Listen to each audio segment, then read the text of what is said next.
Hi guys, and welcome back to DIY Ideas, and welcome to a really pretty scarf tutorial.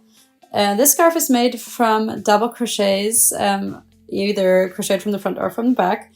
Really nice pattern, really quick and easy to make. How exactly I did this, which wool I used and which hook, I'm going to show you now. Have fun!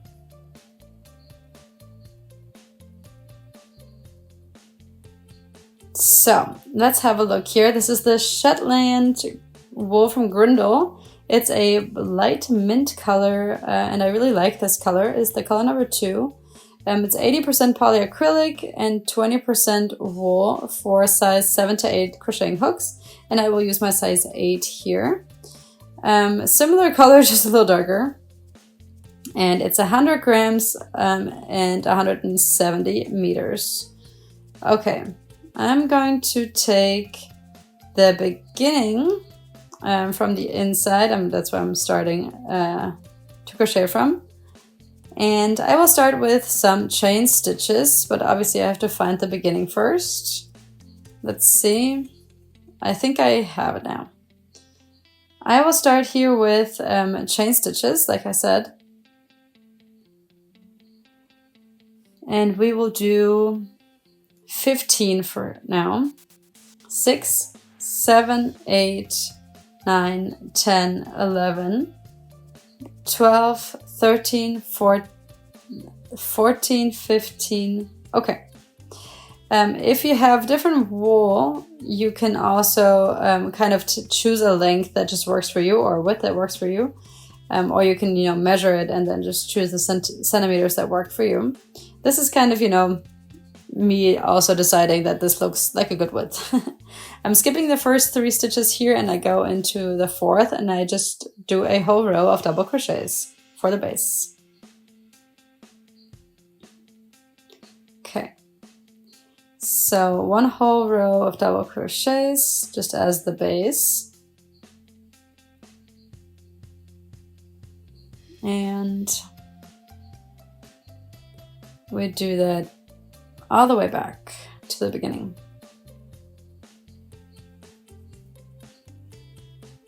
You can see the wool is really easy to crochet with, and the size of the hook works out really well.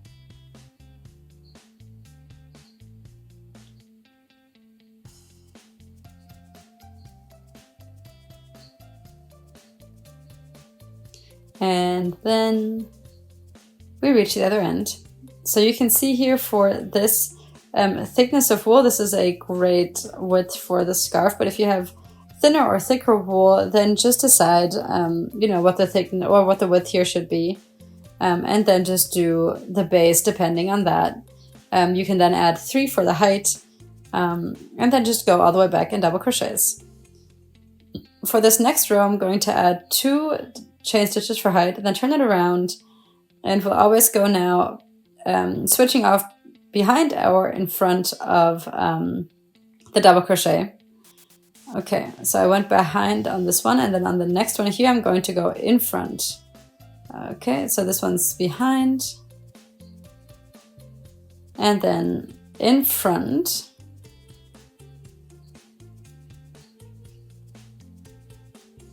I'm going to show it one more time here really nice and slow.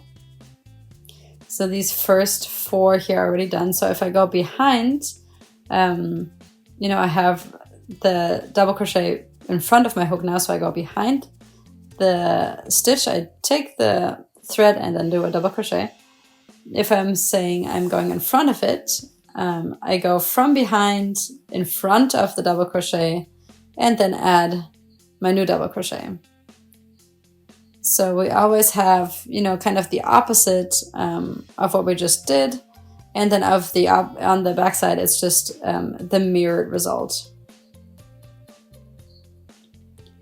And here we can do this also again until the end of this row. This is a really simple way of crocheting because you don't have to actually go into the stitches, but you just go around them. It's very intuitive, I would say. Then we have these chain stitches here still from the beginning, and I will add another double crochet around them. Right at the end, it's a little harder obviously to go before or behind, so you just go around. And then that's done. This is my border. And so this is that row. And we are going to add 2 chain stitches for height. And then in the next row, we will do the exact opposite of what we did in the row before. And so if we see, we kind of can like put it to the front. This way we will go behind. And then we have the opposite of what we did in the row before. Then in front again.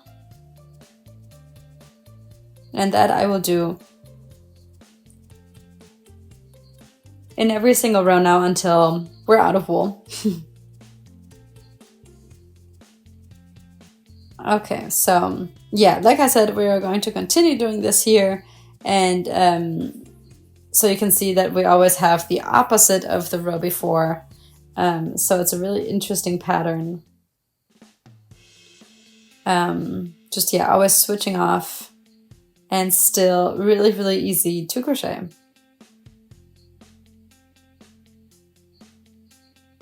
Okay, in front, here behind, here in front. Then we have 1 to go behind. And then it's obviously always, yeah, like switching off. So if you're just like in the rhythm, you don't really have to look actually. That's how easy it is. All right, then we will add 2 for height, turn it around. And start on the next row.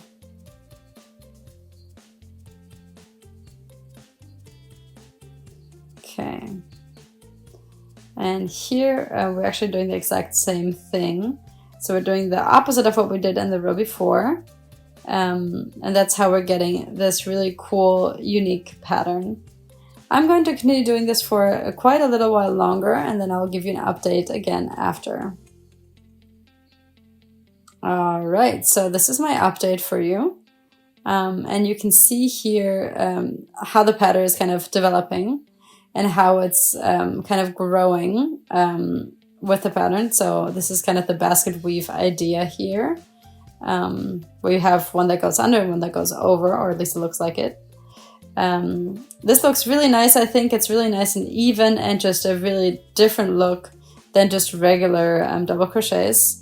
I did quite a few rows here, but I'm going to obviously continue doing this over the rest of the ball of yarn. All right, so this is the end of the ball of yarn, and I thought, you know, I might make another row, but unfortunately it wasn't enough. So I have to pull out the double crochets here of this last row. And so now this is our last row. You can go back in with the hook. I'm going to shorten this a little bit and then pull it out and a little tighter. And then you can see here the last row. Okay, so here, just really nice to see in the overview again that the pattern looks super even, but still just really cool and interesting. I have about 1.40 meters, or a little bit more actually. So you can, you know, wrap this around your neck at least twice. And I think it's super cozy, and I really hope that you guys liked this video. If you did, then please go ahead and subscribe to our channels. And I will see you again here next time at DIY Ideas. Bye guys!